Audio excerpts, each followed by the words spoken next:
The abandoned house in Ravenswood.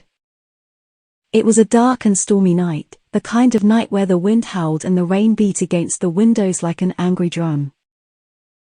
Jenna had been driving for hours, trying to make her way through the thick fog that seemed to have settled over the countryside. She was lost, completely and utterly lost, and her phone had died hours ago. As she drove down a deserted road, she saw a sign up ahead. It read "Welcome to Ravenswood." She had never heard of the town before, but she figured it was better than driving aimlessly through the storm. So she turned down the road and headed into the town. As she drove through the deserted streets, Jenna couldn't shake the feeling that something was off. The town was completely silent, and every building looked abandoned. She started to feel a sense of unease, like she was being watched. She eventually pulled up to a dilapidated house on the outskirts of town. The house looked like it had been abandoned for years, but Jenna was desperate for shelter from the storm. She got out of her car and approached the front door. As she pushed the door open, she was hit with a musty smell that made her gag.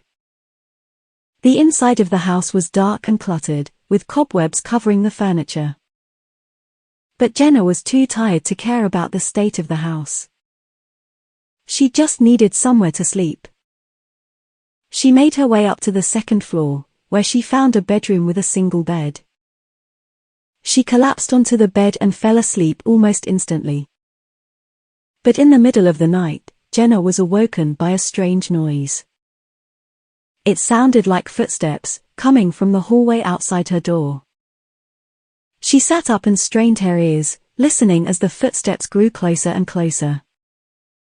Suddenly, the door creaked open. Jenna froze, her heart racing as she saw a figure step into the room. It was a man, dressed in old-fashioned clothing and holding a candle in his hand. He was looking directly at her, his eyes wide and unblinking. Jenna tried to scream, but no sound came out. She was paralyzed with fear as the man moved closer, his candle casting flickering shadows on the walls. And then, just as suddenly as he had appeared, the man disappeared into thin air.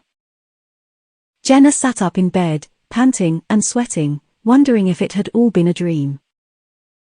But the next morning, when she went downstairs to leave, she saw a portrait on the wall. It was the man she had seen in her room, staring back at her with the same unblinking eyes.